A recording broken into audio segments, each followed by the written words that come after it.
Hello, everyone, and welcome to this episode of What is Truth. As always, to my right is Robert. I hope you're doing well, Robert. I'm well, thank you. And you? Also well, Good. better than last time. And we're sitting in this amazing spot here, hey?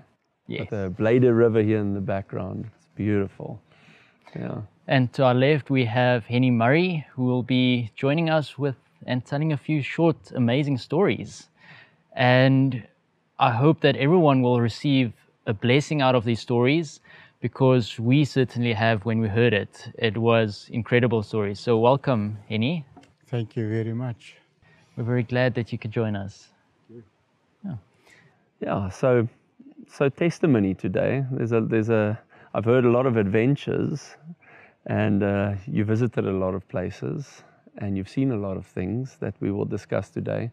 And again, we always say this with testimonies, but it's so important for our viewers and for people out there to hear these stories and to see how God works in our lives. Hey, the faith, the encouragement that they can gain from this as well, and the strength that we can gain from other people's stories and how God has led you in your life through your ministry and your life. Yeah. So looking forward to it.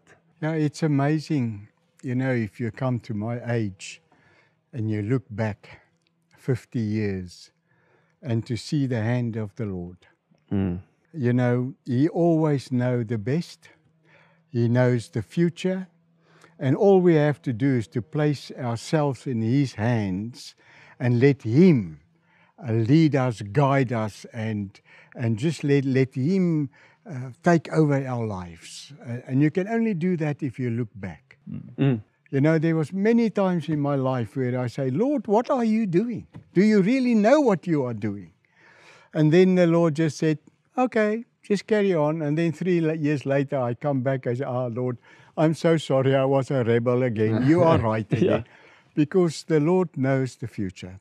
And if we put ourselves in His hands, you can be certain He will direct you and guide you where He needs you the most. Yeah. That's where the faith element comes in. We need to have faith that God will lead us. Always, like you said, we always fight. We always push. Better. We always know better. We always push against the pricks, Yes. We know what we want. Why are you sending me here? And I know you're going to tell us about some stories. But that's it. And when, like you said, when you look back, oh, wow, look how He has used me here, and how He strengthened me and developed my skills to do His work. Yeah, and it reminds me of the wonderful quote that says, we have nothing to fear for the future. Except if we forget the way God has led us in the past. Yeah. Yeah. Marlo, before we even start, I have to mention this so that all our viewers and people get courage.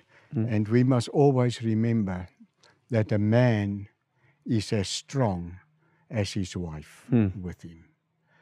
I don't believe that I would have been a third of a man if it wasn't that God has given me a good wife. Because if you don't have a wife that stood with you and go through danger and never complain, you can never make it. So sometimes we don't give enough credit to our wives. That's correct. And I want to do it because for 50 years she stood next to me. For 50 years she was my companion. And I believe a lot of these things that happened is because I had a better half next to me. There's a reason why God had this in His plan. Yes. Hey?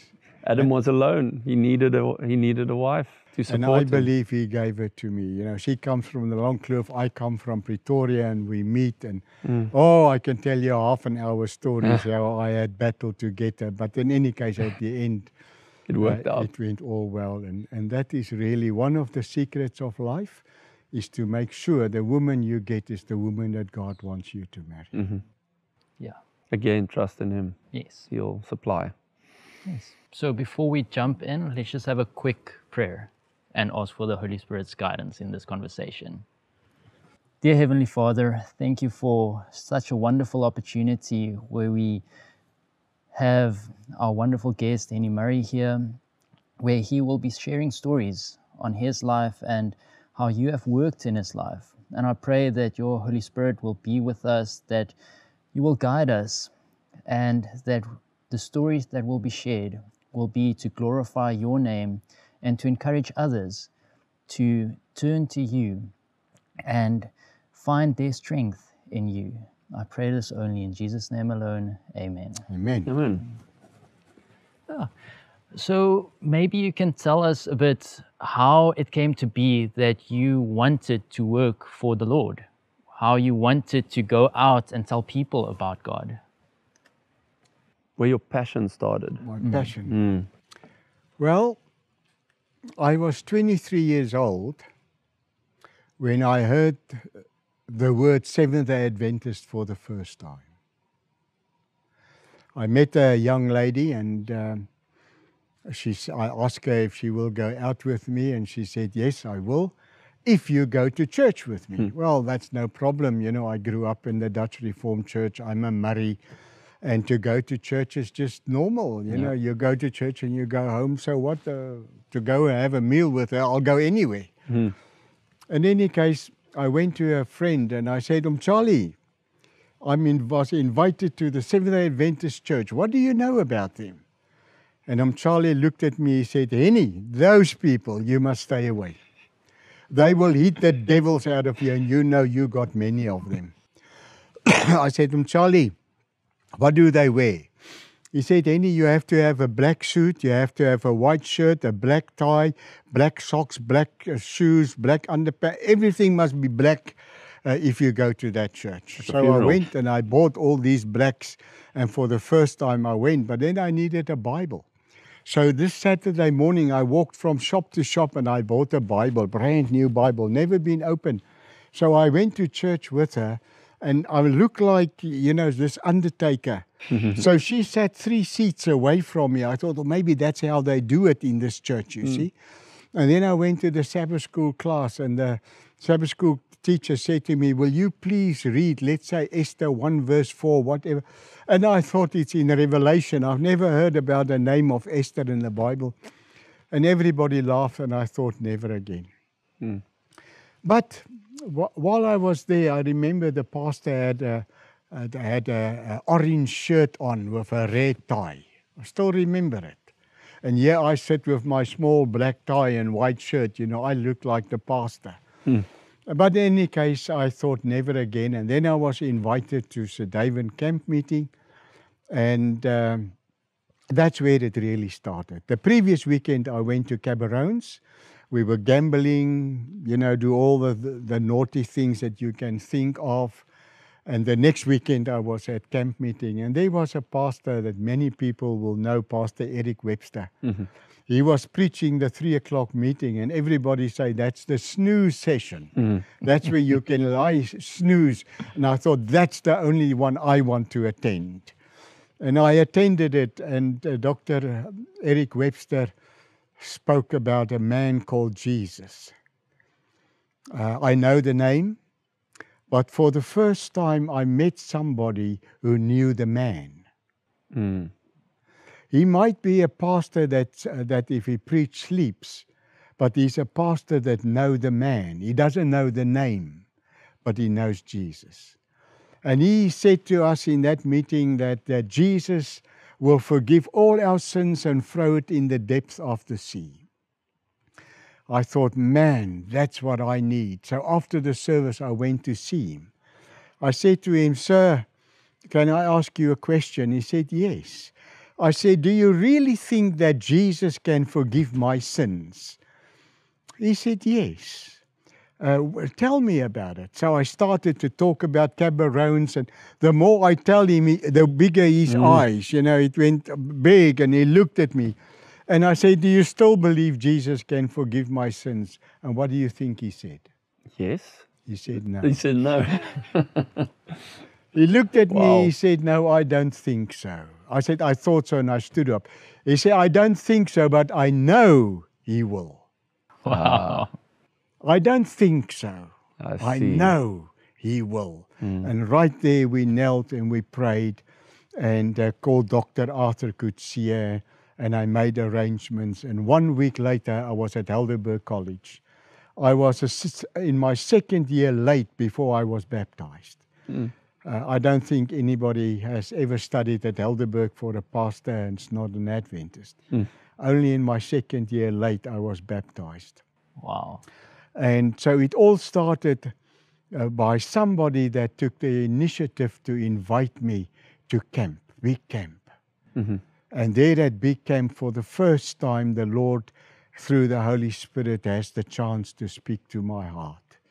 And right there I made a decision. This gospel that set me free is the gospel I want to preach the rest of my life. How did this differ from where you came from the Dutch Reform? I mean, why did you make this transition? Why the Seventh-day Adventist Church?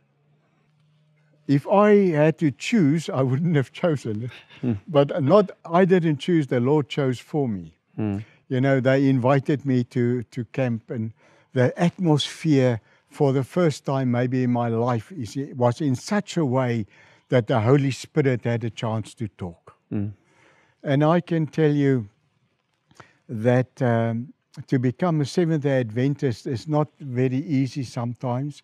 My whole family, the Murrays, has rejected me. My father, you know, sold the farm. I didn't get 1 cent. I thought I might get one of his old cars, not a car. Not that it bothers me, but they wrote me off. When I became an Adventist, the Murray family, the Dutch Reform side, has written me off. But I'm so glad. I don't think the Lord could have worked with me more than any other church than the Seventh-day Adventist Church. The atmosphere, the situation just came, and it's just amazed how the Lord has opened ways and the miracles that happens.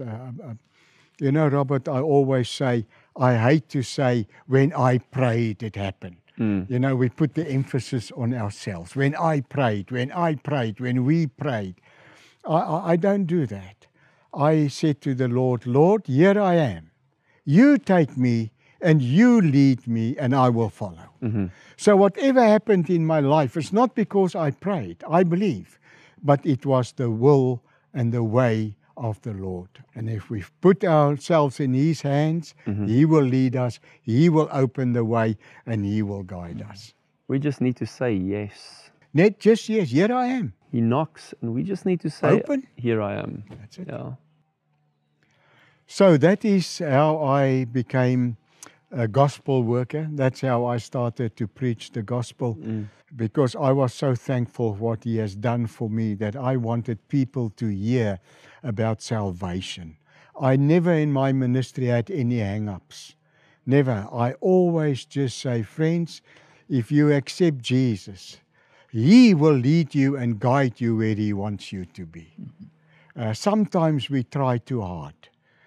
I remember a few years ago in Goodwood Church, they've asked me to take it.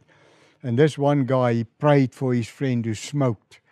And for 2 years, he couldn't stop. And so this one Sabbath, I didn't know it. I said to him, without knowing that he had this problem, stop working. Stop trying to do the work of the Holy Spirit.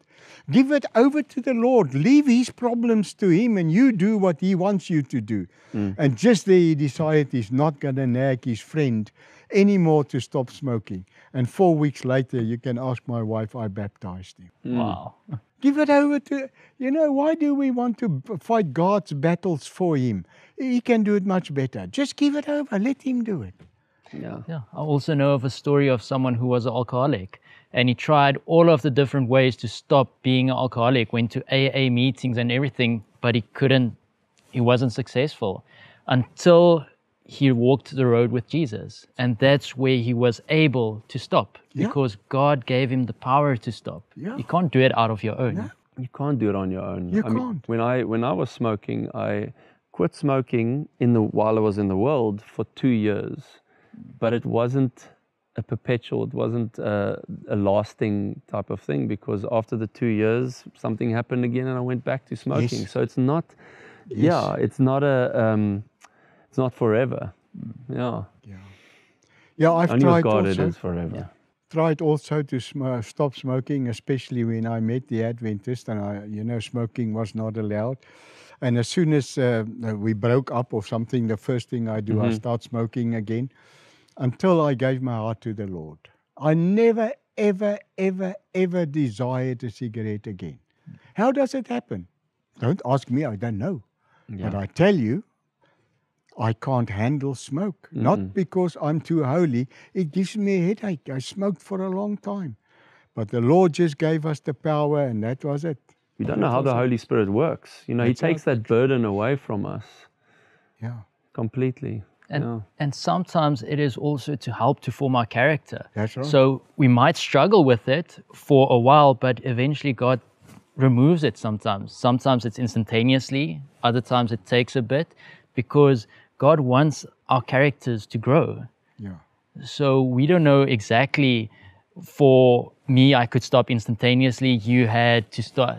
It's different for each person. And we have our individual weaknesses. Some people struggle with this, some people struggle with something else, and we're still struggling. Don't we all struggle? Didn't Paul say he dies daily? That is a struggle. Yeah.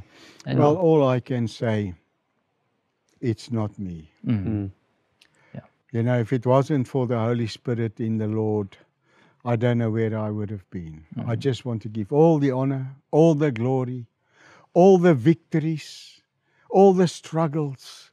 I want to give Him the honor of all of it, because it's not me. Yeah. He did it for me, and I'm very convinced. If you put your hands in the hands, if you put your life in the hands of the Lord, you don't have to worry for the future. Yeah. So you completed your theology degree, and what happened from there? So let's get into the juicy stories, you know, Yes. the testimonies. So from there on, you were transferred, I guess, to a church, and then what happened? Yeah, thanks, Robert. Yes, I'll try to do it as quick as possible. You know, I've graduated from Helderberg College, and that we were 23, and not everybody got a call, and so on. And so I was very fortunate. I had a call to the Cape Conference, and also Ranya Free State Conference, with a wonderful man. The president was Pastor Breed, Gideon Breed. Gideon Breed. In the Cape was Pastor Van Eck. Big men. They were wonderful men. Boet Breed is. I can tell you stories. He said to me, "You are a little midget flying into a mountain if you go against me." He was a hard man, but I loved him. But anyway, I got a call and I went to Port Elizabeth first, and then Kimberley, Kroonstad, and then Kimberley, where I sold the second oldest church in Kimberley. And Piet van Eck and Pastor Cliffy Verwey. I don't know how they got so quickly from the Cape. It was about an hour and a half, and they were in Kimberley when they heard I sold the church to a place called Pottyshine. And then we built a new. They came, and with the committee has to approve and all this and this, and we built a beautiful church on a property of the Dutch Reformed Church. They had a hall there, and we renovated it, and Meals on Wheels. It went very, very well. And so this Sunday evening, I got a phone call from Piet van Eck, and he said to me, "Henny, you are going to Goodwood Church in the Cape." I said, "Pastor van Eck, you make a big mistake. I'm not going to Goodwood Church."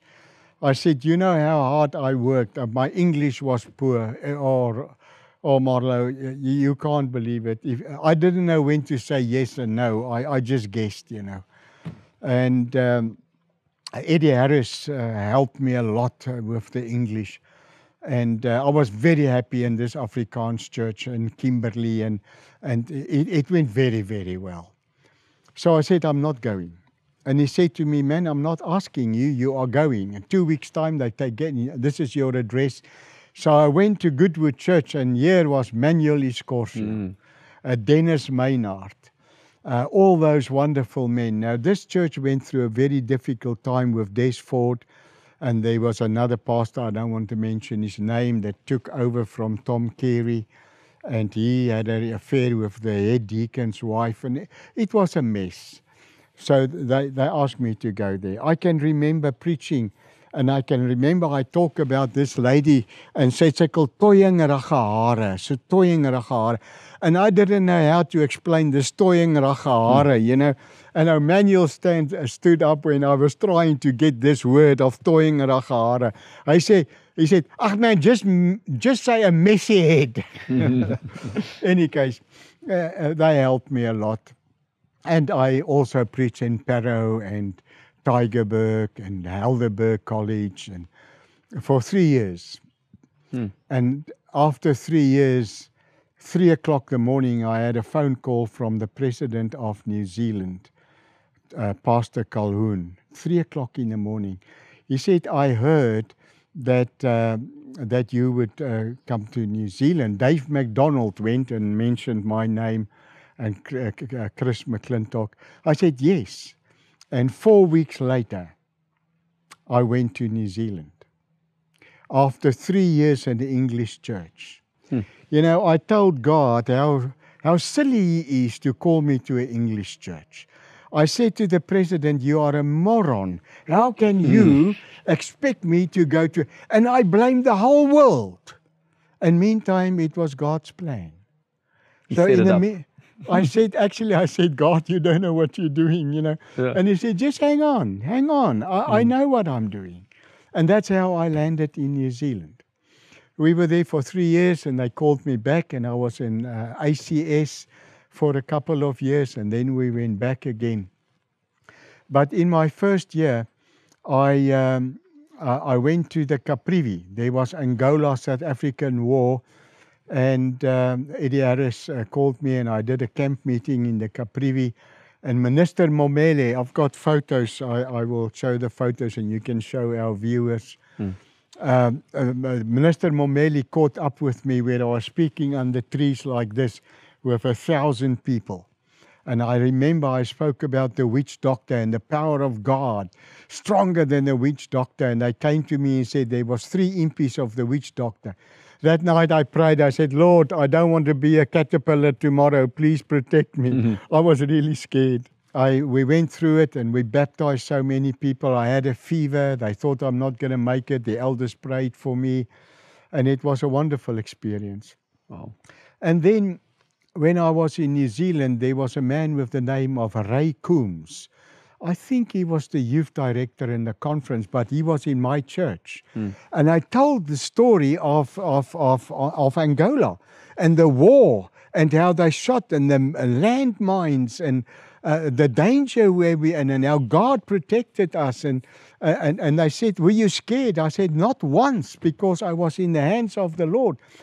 And then this opportunity came at the Solomon Islands where there was civil war between Malaita and Guadalcanal and they cut each other's heads off and they evacuated all the expats with a boat and they tried everybody to go to Solomon's. Nobody wanted to go with this war. They were very cruel. And Ray Coombs remembered my story of the Caprivi here in Angola and he told Barry Oliver, who was the secretary of the division. And Barry Oliver phoned me. I make it very short. And he said to me, Annie, we're looking for somebody to go to the Solomon Islands. We've got a big hospital there, Arthur Hiffy and Betty Kama College, and we need somebody to go. And I said, yes, I'm going. And he said, but wait, don't you want to pray about it? You know, it's dangerous. There's war. I said to him, did you pray? He said, yes, we did. I said, why do you want me to pray? Is your prayers not good enough? I asked my wife and she immediately said yes and we went. And there were so many miracles because once again I said only this. I said, Lord, it's unknown to me, but I place myself in your hands. If you can use me wherever you can. And that's the stories that I told, which you heard, and I hope to share a little bit of that, of how God has led us in the Solomon Islands with the devil worshippers. You know, if you don't believe in God, all I want you to do is come with me to the Solomon Islands and I will introduce you to Satan. He is living, he is practical, he's busy people go out of their bodies and go to another islands, pigs with red eyes. I don't want to talk too much about it, but I can tell you the presence of the devil. They have whole villages with a devil priest and a devil priest's son, and the whole village is devil worshippers. I can take you there. I can introduce you to Satan. They worship him like we worship God. Wow. And if there's a devil, there must be a God. Yeah.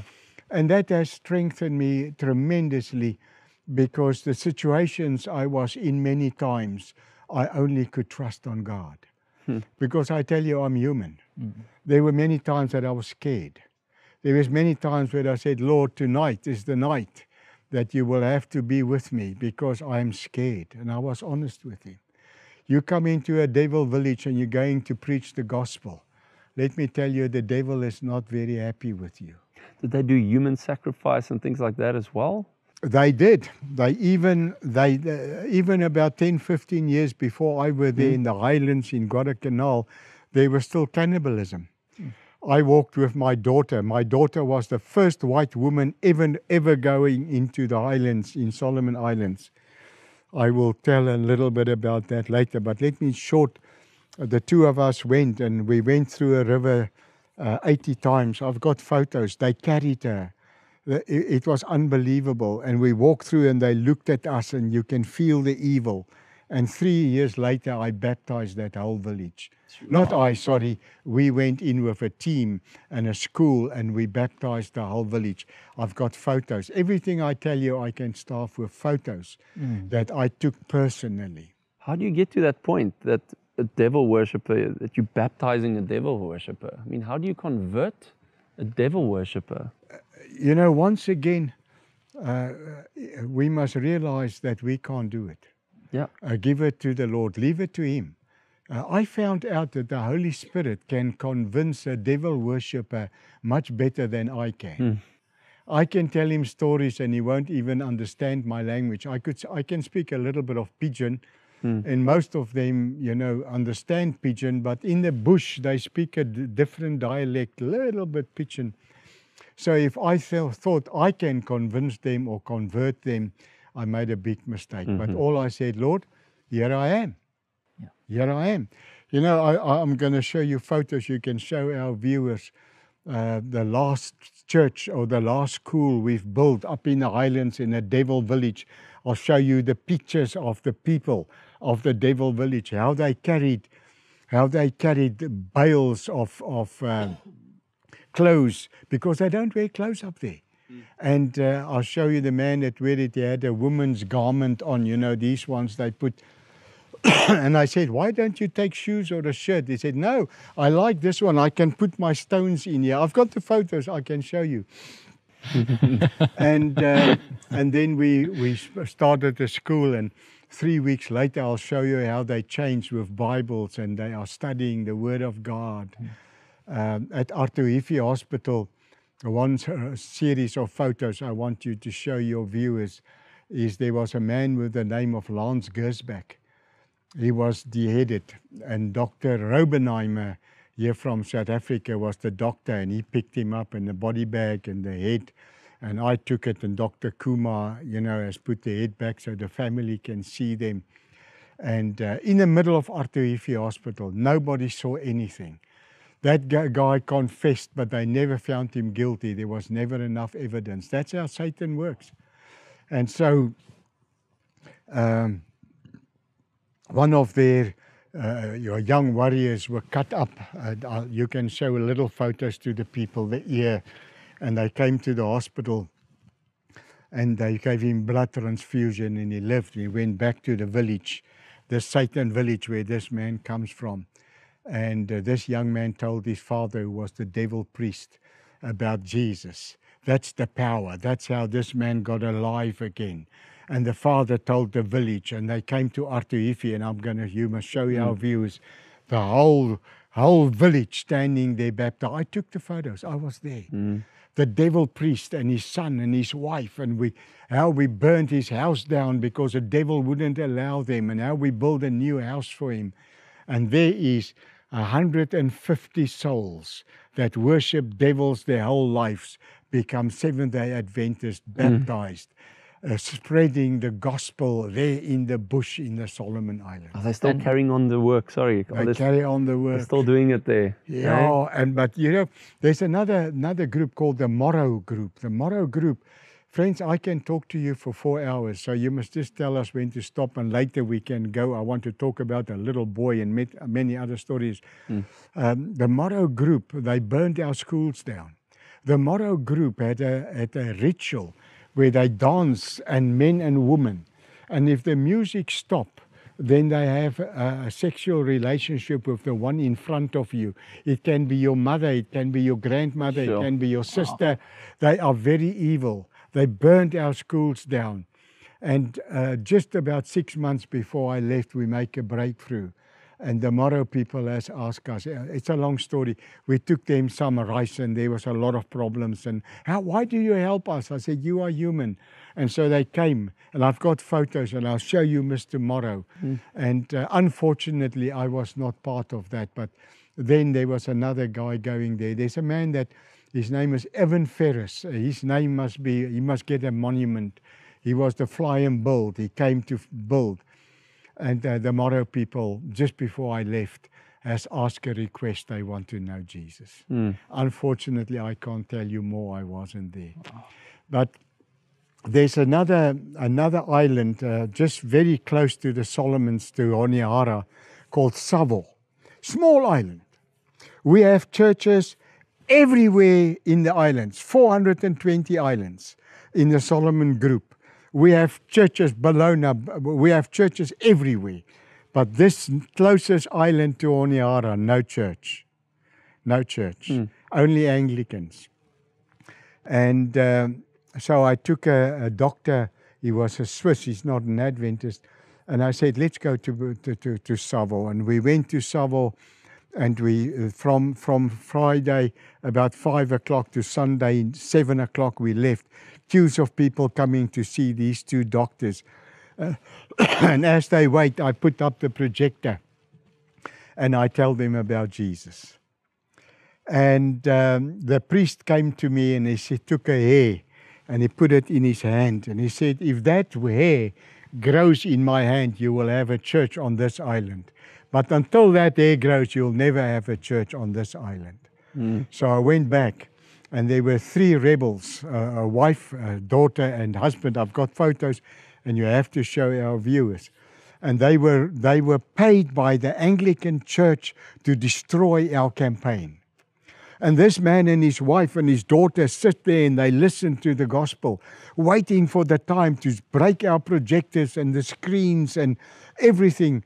And the last night we made a call and said, if you want to accept Jesus, if you want to have freedom, if you want to have peace, and we told you the whole week about this Jesus that can change your lives, please stand up. And this man walked out of the bush. There was only 20, 30 people listening, but 100 in the bush. They didn't want to be seen, and he walked out. And he said, I don't want to say anything. I first want to speak to my wife. And he left. And he came to his wife, and he said to his wife, I'm going to accept Jesus. I don't know what you're going to do. She said, I wanted to tell you the same. I also want to accept Jesus. Where's our daughter? And she came and she said, don't be cross with me, but I'm going to accept Jesus. And I've got their photos. They were the first one we baptized. In Savo, the biggest church on the whole island today is a Seventh-day Adventist church. I'm going to show you the church. Incredible. Big church. Now, how many of you collaborated on this? How many? And there was a man with the name of John Soto. Yeah. He must take the credit because he moved there, and that's there where he lived. We started with the medical work. The medical work played a tremendous role, and then people asked us, please tell us about Jesus. And that's how it all started. And you can show them, we will have a whole line of people we baptized in Savo. I'm going to give you a line of the devil priests that we baptized. It's just amazing. Wow. The name of Jesus. The name of Jesus is the secret. The gospel will go out to the whole world. Even to the islands, and people like you you've gone out to these areas where you can't even imagine anyone would go. You know, it's Yes. dangerous. I Yes. mean, you have to have a certain level of faith to operate there. If you don't place your hands in the Lord, you can't do it. No. You know, there were many men going, and they never went out of Honiara. It's dangerous. Yeah. But if you have the Lord on your side, you know what? Let me. Who's against you? Yeah. I don't know how much time we've got, but let me tell you 2 or 3 little stories, and once again, I'll give you the pictures.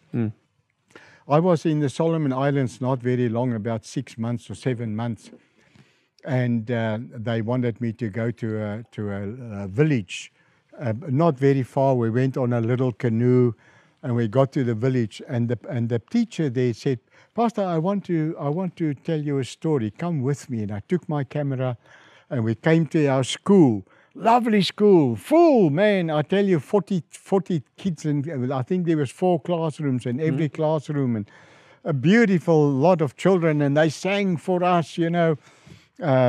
Kumbaya, my Lord. That was one of their lovely songs, and they will sing, and beautiful. And he said, "Pastor, come with me."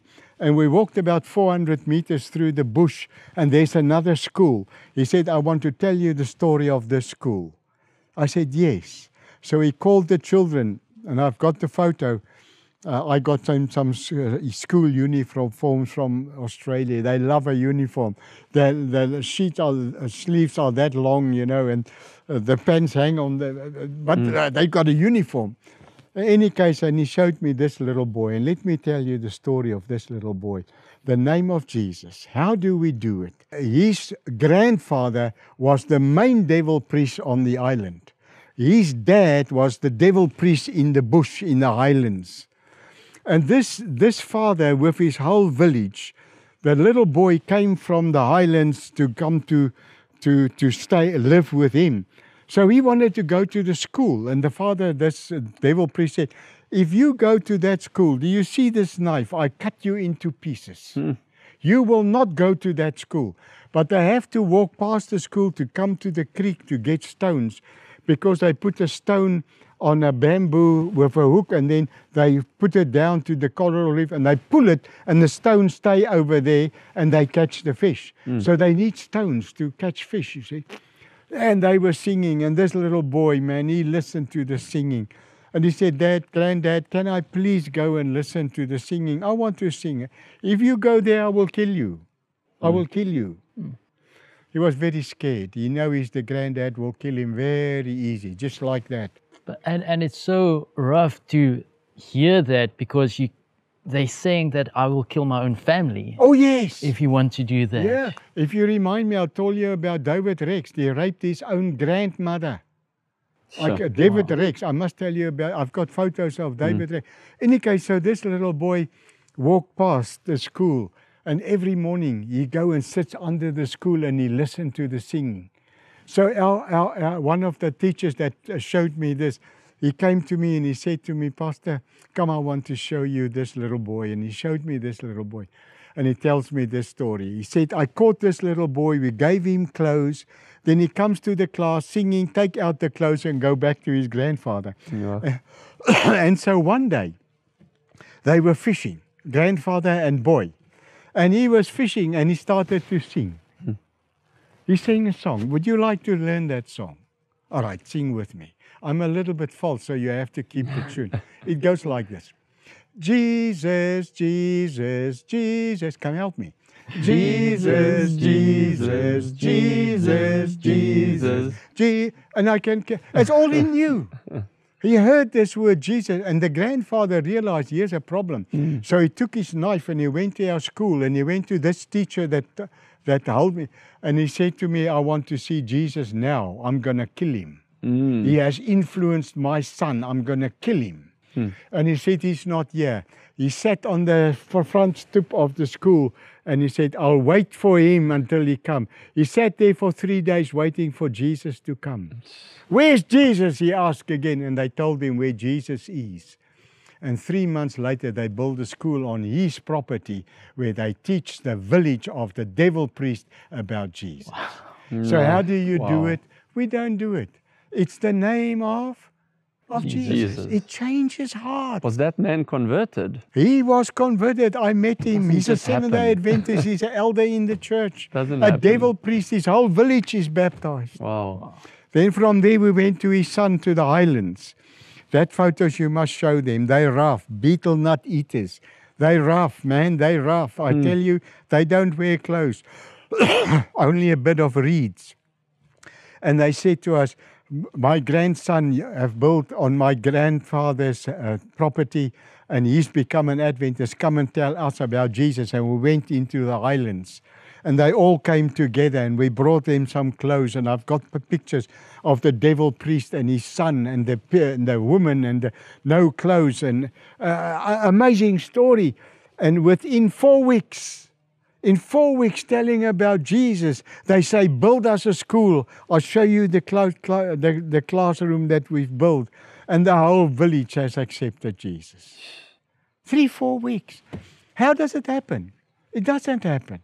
It's the Holy Spirit that creates. It's this. Listen, those people had no choice. They had no choice. They didn't ever heard. They hate Jesus. They hate the church. They are Satan worshippers. He's Satan priest. They sacrificed when they killed Lance Gersbeck at a hospital, Arthur Iffy. That man had to sacrifice a pig with the witch doctor or with the Satan priest before he would go back and kill the man. And then he had the power. When he cut his head off, friends, it was like a surgical procedure. The power the devil gave them. But after sacrificing the pig, he has to kill. And unfortunately, the man he wanted to kill wasn't there. Lance Gersbeck was there, and he killed Lance Gersbeck. And that's where Dr. Robenheimer comes in. A man of God. If our viewers know Dr. Robenheimer, they will know who I'm talking about. Dr. Robenheimer and Tannie Yvonne, you know, we wanted them at Arthur Iffy Hospital. And the doctor had to leave at Arthur Iffy. The division phoned me and said, do you know anybody? I phoned Robenheimer in New Zealand. He said, excuse me, we have 2 weeks and we have to go back to South Africa. You know, we can't, our permits, our visas runs out. I'm sorry, I would love to help you, but we have to go back to South Africa. So I phoned the division and they said, no, it takes at least 3 months to get a visa for a doctor to go to Arthur Iffy. 3 months, minimum. You can't do it quicker than that. Your friends, I went to the minister. I must tell you about the computers and the soccer, maybe another time. But in any case, I went straight into the CEO, went straight into the Minister of Health. And I said to him, listen, man, I need a man at Arthur Iffy, you know, and he's only got a week. He said, but how do you want us to get him in a week? I said, I don't know. It's not my problem, it's yours. If I don't get him in a week, he said, it takes 3-4 months for a working visa for a doctor. I said to him, what can we do? He said, wait, come with me. We went to the Prime Minister. I told the Prime Minister the story. He said, come and see us tomorrow morning. I was worried. I thought, what now? You know, Dr. Robenheimer, 4 days, he has to leave New Zealand. So I went the next morning up to him. He said, when can he come? I said, he can come right now. He can be here tomorrow. He said, okay, tell him to come. The Minister of Health stood there with his visa. He didn't go through customs. He sat in a VIP lounge, myself and him. They did all the custom work for him and brought him his visa. In 1 week, he got a full permit or a visa to serve in the Solomon Islands as long as he liked. Wow. And the division phoned me and said, but this is impossible. I said, yes, because we worship the God of the impossible. And so Robenheimer went, and then Robenheimer were there when Lance was killed, and they wanted to evacuate, and Robenheimer said, I'm a South African. As long as there's patience, I will not go. The union president was furious. You do what I tell you. And Robenheimer said to him, my dear friend, I'm a doctor, and I will not leave here until there's no patients in this hospital. Marty and myself went and stayed with him for a week until all the patients was out of the hospital, and then we went to Honiara. 2 or 3 months later, He was staying with us there in Honiara. Everything was settled down and the people went back and we opened the hospital. So Robenheimer contacted this union president and said, well, I'm ready to go back. And he said to him, we don't need you anymore. You didn't listen to us like a little boy. You can go back where you come from. And he said, no problem. So I went to the CEO, to Dr. Kumalu. I said, Doctor, yes, they know the story. They know how we wouldn't go. They know how we stayed there at Atuifi. They know how the rebels has protected us with their spears. They know all these things. They made Dr. Robenheimer the CEO of the medical work in the Solomon Islands. He was paid with AusAid. He said to me, Henny, I received here more money in a month than I received 6 months on the other mission fields. Wow. Just because he stood. Yeah. You know, I will not go as long as there's patience. I will not go. I will be here for the people. Oh, Dr. Robenheimer, he took a toothbrush and helped them to clean the toilets. I can do a Caesar. If you need a Caesar, call me. I will help. Because if there's a Caesar at night, he phones me. Say, you're going with me? Where? There's a Caesar. And I went with him. And I stood by, and I can't tell you how many. Oh, I've enjoyed it. But that man was just incredible. Was incredible. Now, these two little stories that has really created the whole atmosphere in the Solomons, that has brought miracles together. The one is the soccer. There was the soccer matches, World Cup in the time I was there. And the other one is about computers from the sanitarium. I want to tell you, because those two stories, the soccer and the computers, has opened doors for us. You know, just amazing doors. And God knew that. When I got to the Solomon Islands, you know, my office was a little chair, a school chair and a school bench, that's all I had. You know, no computers, no pastors, no directors, no one had a computer, nothing. And it was amazing. And I just prayed to God about it, and I want to tell you that story. But I want to start off with the soccer match. At the time we got there, there was a war between Solomon Islands and the Malaytans. And they were terrible. They were cutting each other heads and put it on poles. And the violence was unbelievable. And there was a curfew. 6 o'clock, you have to be in the compound. You're not allowed to be on the streets. And after 6 o'clock, you know, there was dead silence. There was nothing happening, nowhere.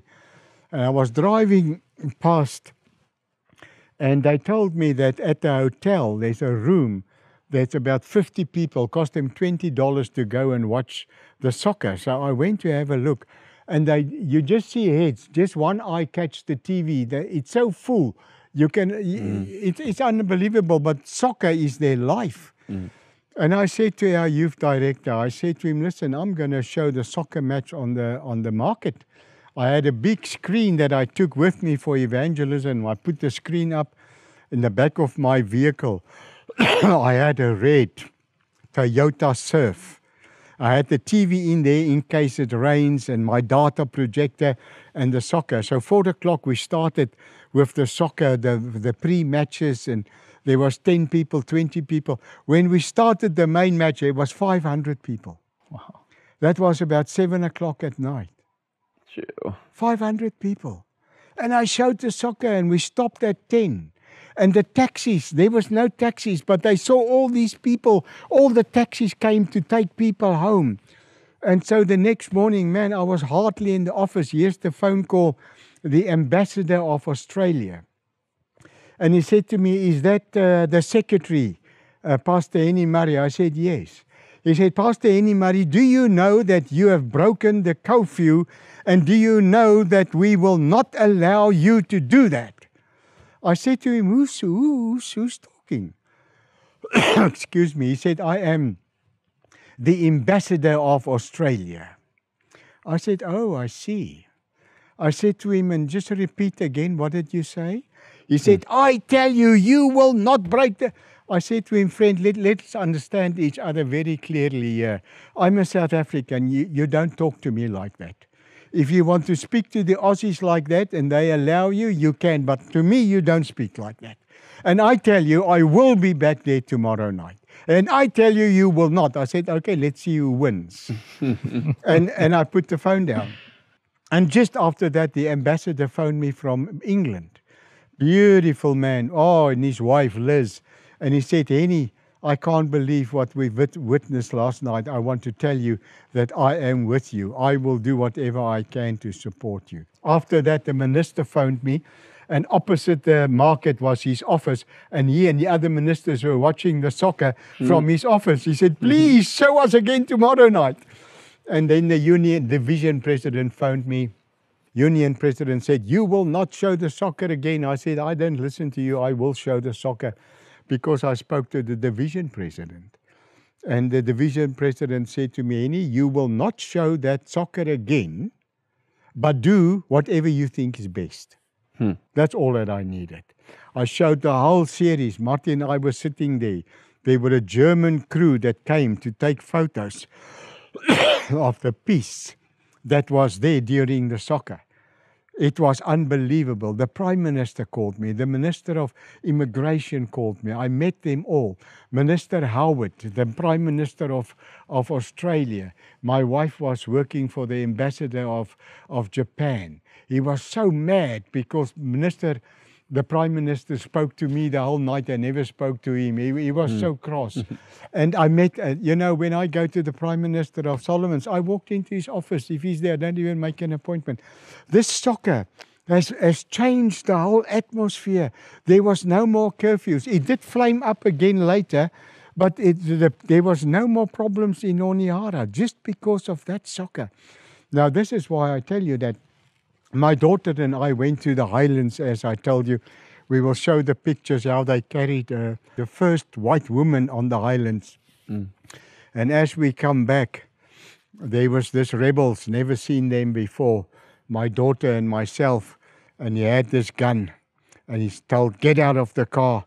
And my daughter looked at me and she said, Dad, please ask them to kill me and not to rape me. It's all I ask them, don't rape me, kill me. It's the only wish my daughter had. So I walked with him to the other rebels, and there was 3 men lying next to the road, half dead. One was shot through the head, other one through the tummy. They were dead. This one was still alive. And he looked up and he saw me and he said, Secretary, Secretary.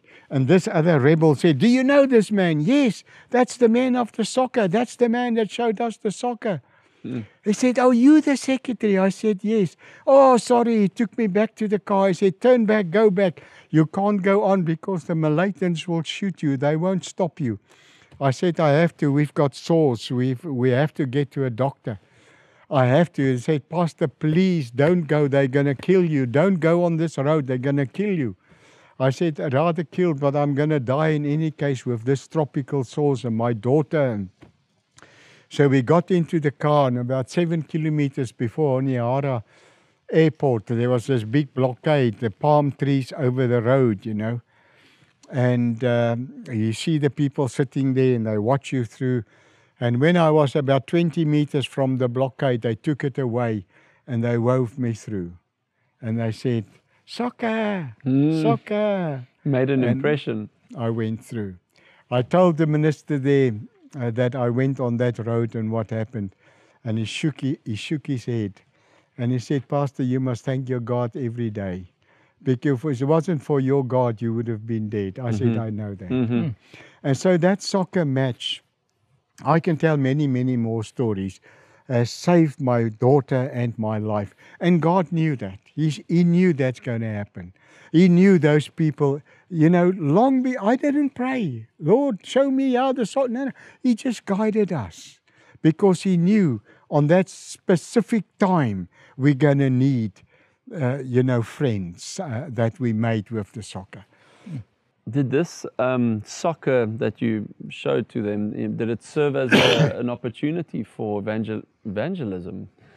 Or that red car of mine, we had 2 years later, we parked there, the same screen, and there was an evangelist, and also the president of the division came, and we ran a campaign. Now, I have to tell you this before I go further. You know, later we baptized 200 people. I was baptizing for 3.5 hours. I'll show you the pictures. The sun, I was almost dead. And then they put in the review, big evangelist, 200 people baptized. Never said why and how. You know, a campaign is only successful if you prepare well and you end well. If you don't have those two things, 2 years earlier, Mark Finley was there and he didn't baptize one person because there was no preparation, there was no follow-up. This time we had all the follow-up and all the preparation and enough money and data projectors and DVDs and we baptized 200 people. But once again, the red Toyota Surf was standing there and the projector again, and they knew it. And all those people that came for the soccer, man, the first night we had 2,000 people coming out for the evangelistic campaign. Wow. We baptized 200 of them. Wow. But we need more time. I shouldn't have told that because you need time to see how God has prepared us and get data projectors. And it's amazing. Now, we needed computers. So I said, the president and I spoke, and Martin Lossie said, we have to get a few computers. So I wrote to all the insurance companies and the banks and everybody, please, 2 or 3 or 4 or 5 computers, can you help us? Everybody say, no, our systems won't work and this and this. I was a little bit disappointed in a way. And I was sitting in my office about 10 o'clock that night. My daughter was there. She came to visit us for 3 weeks and she stayed 6 months. She was my secretary. And I sat there with her this night and I thought, hey, Pierre van Heerden, Billy van Heerden, he was the business manager at Helderberg College, Billy van Heerden. His son Pierre van Heerden was the CEO of Sanitarium. I know him. You know, he was in my congregation. I preached when he was a little boy. I phoned him. I said, Pierre, this is Pastor Henny Murray. Do you know? Oh, yes, of course, Pastor. What's the... I said, Pierre, man, I need 3 or 4 or 5 computers. And I told him the situation. You know, we have to run. There's not one computer in our office. And the secretaries, you know, we're doing minutes with the hand. And, it's a disaster. Sure. He said to me, and he phoned me tomorrow morning. The morning, 9 o'clock, here I have a phone call. Is that Pastor Henny Murray? Yes. He said, I am in charge of the computers at the sanitarium, and today, we are getting new computers, and I've got 200 computers for you. Sure. I got quiet. I said, God, I asked for 4. I didn't ask for 200. You know, I'm old, man.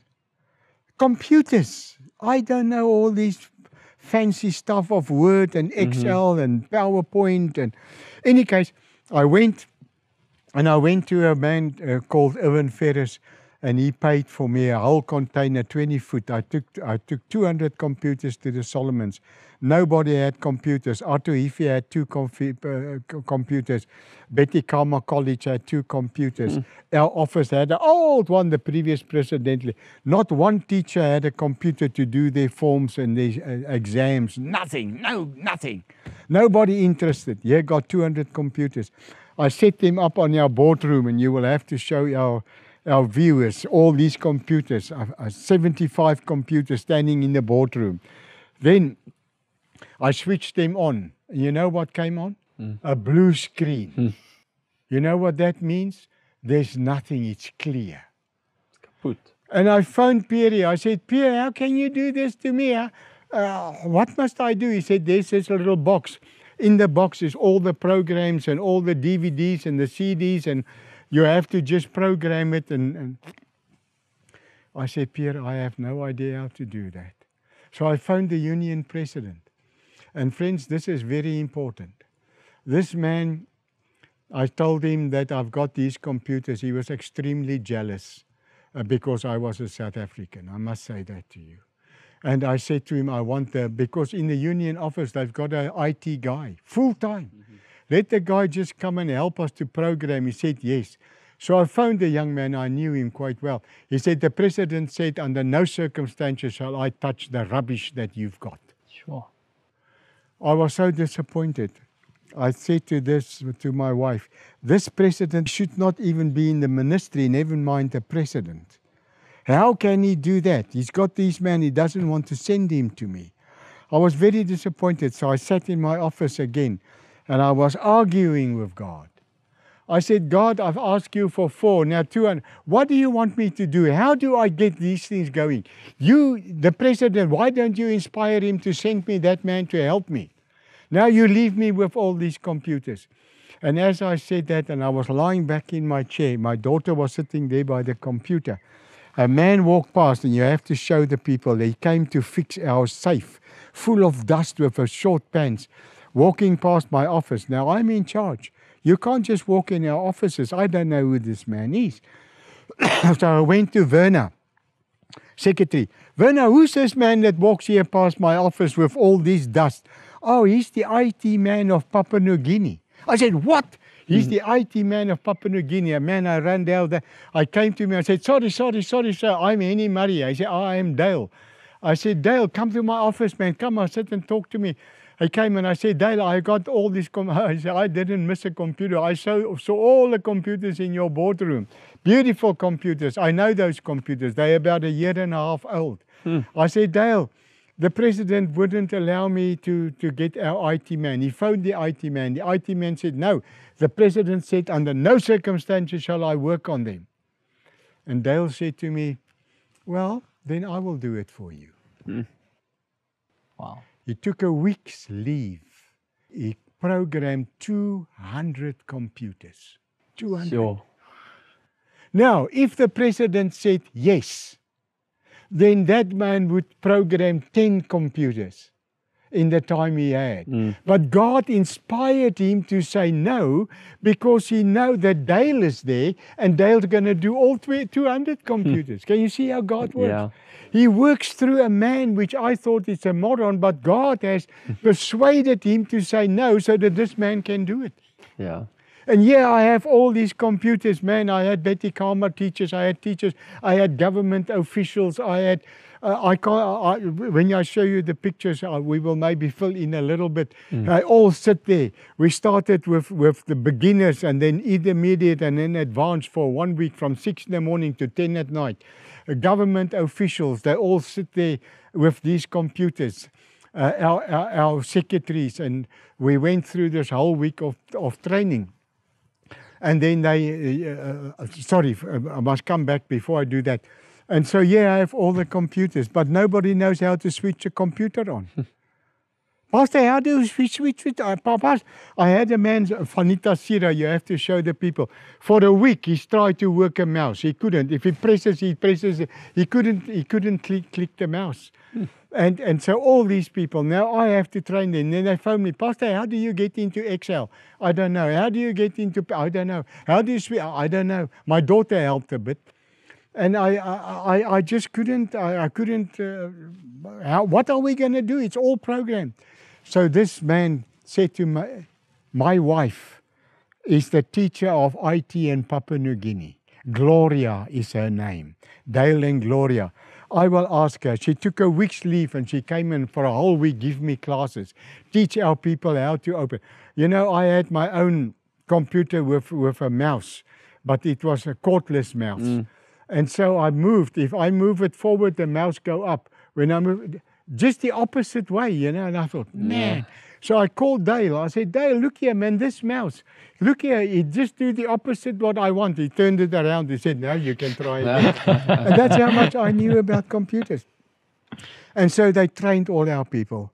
I gave computers to the harbour master. I gave computers to the government. I gave computers to the schools. I gave computers. We had the first school ever in the Solomon Islands with a computer lab.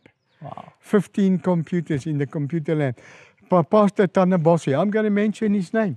You know, the president said to him, you don't work that rubbish. He phoned me behind the back. He said, I want a few computers for my village. So he slipped away from Fiji and took computers to his village. Man, these computers, I tell you, it was just amazing. Everybody's got computers and it changes the whole field. It changes our schools. But this president will never admit it. But because he said no, God had a much better plan. And we got somebody. And then, of course, if you have computers for a while, what do you think happened? Pastor, I don't know, but this is wrong and this is... Pastor, I can't get the... Pastor, I can't... Technical errors. Oh, goodness. And I sat back there again. I said, Lord, you gave me Dale, you gave me Gloria, but now you gave me problems. What am I going to do with all these technical problems? They phoned me from the Prime Minister's office and said, listen, our computer, there's something wrong, man. We can't get into it. Well, I had no idea. I was sitting in my office again, very disappointed. Oh, Lord, I don't know what you're doing, but I'm desperate. And that moment, the phone rang. Cecil Cherms. Many of our viewers will know Cecil Cherms. Cecil Cherms phoned me. He's a very clever guy. And his son had the second highest marks in matric in South Africa. And his son wanted a year break before he went to study. And Cecil phoned me. He said, Henny, man, my son, can't you please take him for a few weeks there in the Solomon Islands mission work? I said, Cecil, what will I do with him? You know, a young boy, 19 years old, and where will I go? Now, Cecil, man, I don't know if I can do that. What will he do? He said to me, Henny, my son was 13 years old when he built his first computer. I said, what? He said, he can do magic with computers. I said, when can he come? He said, anytime. Wow. I said, I don't have much money, but Dr. Robenheimer was there, and he helped us with money to get Cecil Cherms' son there, Dwayne Cherms. And Dwayne flew over Dubai, and when he got there, he didn't have a visa to get into the Solomons because he was longer than 24 hours on Australia, and they wouldn't let him on the plane. So I went to the Australian embassy, the guy that I told him I'm a South African. I went to him, I said, listen, let's put our access away. I've got a big problem. He said, no, Henny. I said, I was unreasonable, and we made it up. And he found the guy in Dubai, the ambassador. He picked Dwayne up at the airport. He took him to his house. The next morning, he had a visa to come into the Solomon Islands. And here was Dwayne. He was the IT director of the whole of Solomon Islands. Nobody to go in except with appointment. I went one day. The secretary said, no, Pastor, you don't have an appointment. You can't go in. But Dwayne, man, I tell you, that young man, he just fixed everything. Oh, man, he trained people. He put up the labs. He was so well known. When he left, the young people cried. They thought the Prime Minister left. There was hundreds of people at the airport. And Dwayne came back. He could speak the language when he left. And the Lord just, from Dale from his wife to do the training, from Dwayne to come. The Lord has just put things in place. Of course, I said, Lord, I'm fed up that you do the... Yes, I complained. And the Lord said, just trust me. Yeah. I will do it for you. And so, now let me close. I was asked for Mark Finley to speak to. It is written, and they gave me a big motorboat. You must see how we started with a 225 horsepower motor semi-cab. And then it's written, ask me back again, and they denoted a yacht, a big yacht that I used for medical work. And the president, again from the union, said, you cannot take those things in because you have to prove to us that you can. It costs you $5,000 a month for a mooring. It costs you $50,000 permit to get the yacht into the Solomons. And he mentioned it all up. It would have cost us about $70,000 a year to keep the yacht there. Unless you can prove to us, we won't allow you. But it's just jealousy. And then I went to the harbour master. He took me to the Prime Minister. He gave me a letter, exempt of all taxes, exempt of all monies, for as long as the yacht is in the Solomon Islands. I sent it to the union officers. He sent a man to go and see if I haven't forged that letter. No. They couldn't believe it. Yeah. They couldn't. I was exempted. They gave us the the government mooring, which was the best mooring in the harbour, as long as the yacht is there. Yeah. And that is used for medical work to spread Jesus, the name And of to Jesus. take, for Evan Ferris to go and build all the schools and the churches in Savoy, we used that boat. And it was just a miracle. But in any case, I couldn't bring it in. The president wouldn't let me, even if he got that letter. And then something happened, I want to talk about that, and he had to go. And the division president said to me, he's gone, bring your yacht in. But unfortunately, it was very close to the end of my time. But we had tremendous times. You must show the views. The little canoes, we started off. And then this semi-cabin that it is written, gave to us in America, Mark Finley. And then one of Mark Finley, so Mark said, what do you want? I said, Mark, I need a motorboat. And they all laughed, no, we will give you 5,000 or 10,000. Then I preached and I told them stories like this. And a guy, Royce Williams, came to me and he said, I want to buy that motorboat for you. Wow. And I bought that motorboat. Man, when the embassies wanted to go somewhere, they called me, Pastor Henny, we have to go to Savoy, we have to go to Bologna, we use your boat? I said, yes, of course, and I took them. And then the other boat came. Now I had to prove to them that all this, and I just went to the harbour master, I went to the president, and we was exempted of everything, no charges, the boat, the yacht can stay there, free of charge. And everybody say, how does this happen? Very easy. The hand of God. It's not me that has such powerful praise, but it is me that is worshipping a wonderful God. Trust Him. And doing His will. And His will. Yeah. But I have a saying, never trust your praise. Trust God for the answer of your praise.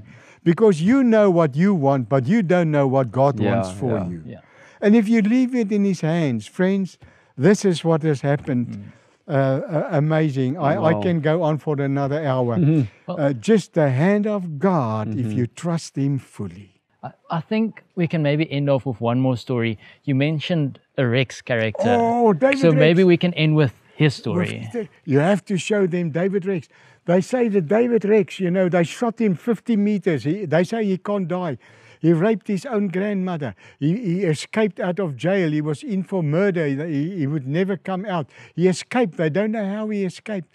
And David Rex was one of the big rebels in the time of the war. Mark Finley came to speak to Rex, but he wouldn't come. We spoke to the other rebels.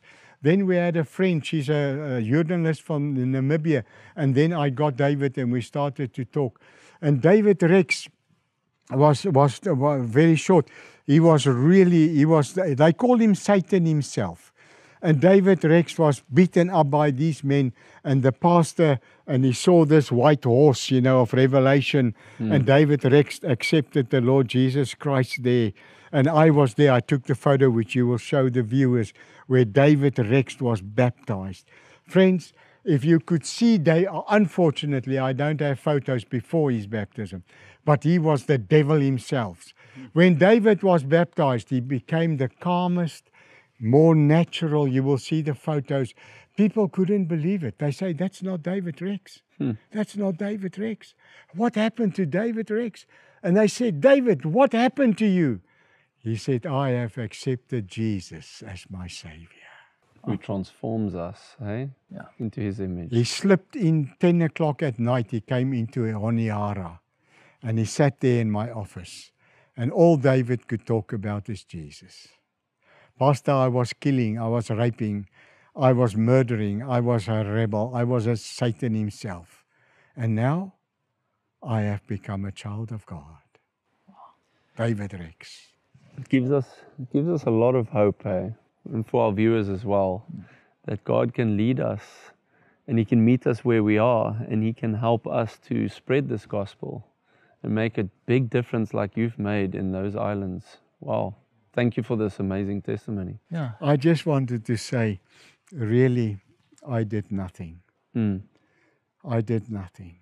All I did was arguing with God. I was a rebel. I was worse than David Rex. God, why? And then every time He forced me to fall on my knees and say, oh, I'm worshiping a living God. He humbles us. He humbles. Yes. But at the same time, He have taught me one thing. It's not me. It's Him. It's all about Jesus. Sooner we realize it, I sooner was we just will an work. instrument in His hands. That's all. Yeah, I would like to read something for us. And the verse that comes to mind is Jeremiah 31, verse 3. And it says, Jeremiah 31, verse 3, the following: The Lord hath appeared of old unto me, saying, Yea, I have loved thee with an everlasting love. Therefore with loving kindness have I drawn thee. So we are drawn towards God because of the love that He has for us. And you decided to go and spread the gospel, to tell other people about God, because you experienced that love God has for you. And we want to spread it to others around yes. us. Yeah. Yeah. Yeah. You know, Marlo, that's the beautiful text. But in my mind, there's only one text, and that's John 3:16 that everybody's know. Yeah. That God so loved us. This speck in the universe, there's nothing.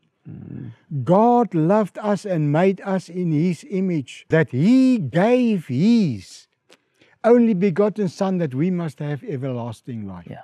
He gave Him so that we can have friends. There's no one out there like that, you know, to What a rebellious love. sinners. For me, a sinner, that guy that goes to Gabarones and gamble, and hey, he loves me. And he loves me so much that his son would have died. That is my motto my whole life, because my brain is too small. I always say, let Dr. Walter Feige explain this. My brain can't work this out. How can this wonderful God love me so much? I still can't. We will still develop those understanding, you know, in heaven one day for eternity, to understand that love of Christ. Thank you that we can share our God, our Jesus, our salvation, our message to the world. Give your life to Jesus. That's all you have to do. If you smoke, if you drink, give your life to Jesus. He can change a Satan worshipper. Why can't He change you? Yeah. He's changed me. He's changed you. Robert, you've been through life yourself. Oh, yeah. You know? His And love he cures us, Yeah. He eh? took your Completely hand, transforms us. He pulled you out of the mud. Yeah. Our God is a He wonderful knows what we need to change. You know, He knows what to put in our path so that we can change and work for Him. Yeah. And the same with me. I mean, I couldn't even stand up in front of 3 people and read, the lesson, the Sabbath lessons. I couldn't even do one of those days.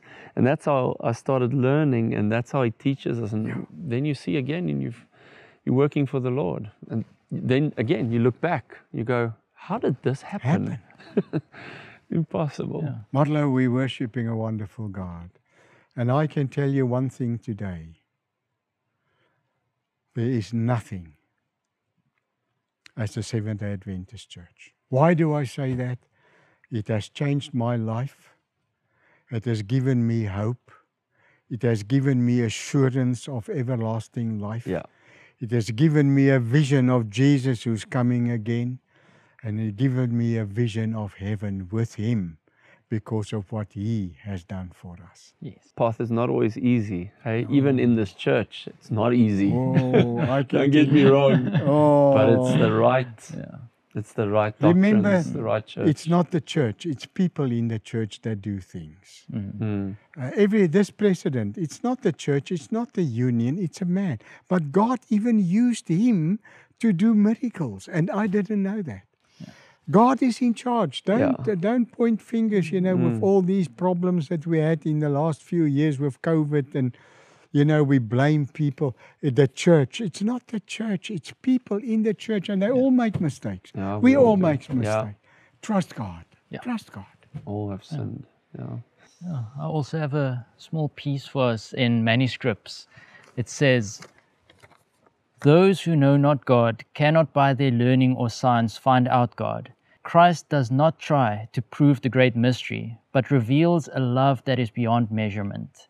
he does not make God's power and greatness the chief theme of his discourse. He speaks of him oftenest as our Father.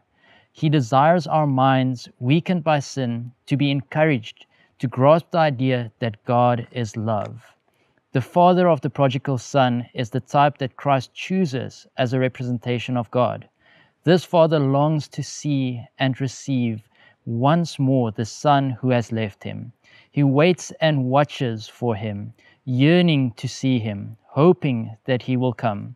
When he sees a stranger approaching, poor and clothed with rags, he goes out to meet him, if perchance it may be his son. And he feeds and clothes him as if he were indeed his son. By and by he has his reward, for his son comes home. On his lips the beseeching confession, Father, I have sinned against heaven and in thy sight, and am no more worthy to be called thy son. And the father says to the servants, Bring forth the best robe, and put it on him, and put a ring on his hand, and shoes on his feet, and bring hither the fatted calf, and kill it, and let us eat and be merry. There is no taunting, no casting up to the prodigal of his evil course. The son feels that the past is forgiven and forgotten, blotted out forever. And so God says to the sinner, I have blotted out as a thick cloud thy transgression, and as a cloud thy sins. I will forgive their iniquity, and I will remember their sin no more. Heaven is waiting and yearning for the return of the prodigals who have wandered far from the fold. Many of those who have strayed away may be brought back by the loving service of God's children. And that just reminds me of everything you told. Yeah, it links in well. It links in so well.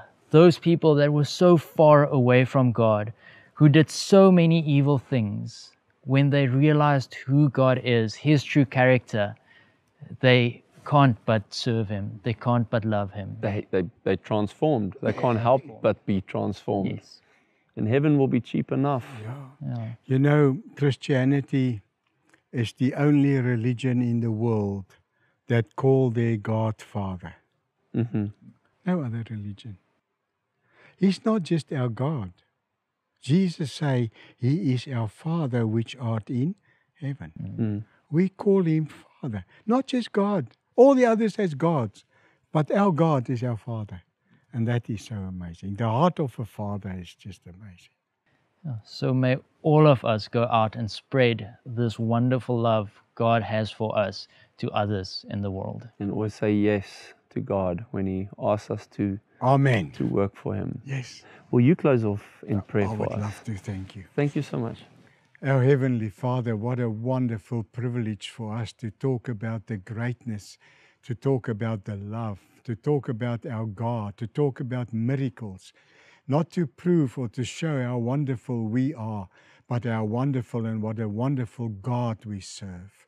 Lord, we realize if there's anybody listening today and they want to just give their lives to you, that you will also perform and create that miracle in their lives like you've done to each one of us around this table.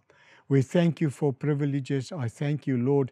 I truly believe it's your will that this message must go to friends of ours and people can see the beauty of our God.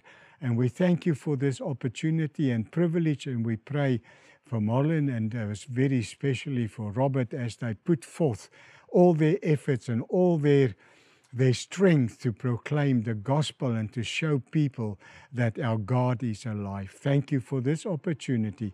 We pray that you will be with us, you will guide us and lead us in Jesus' name. Amen. Amen.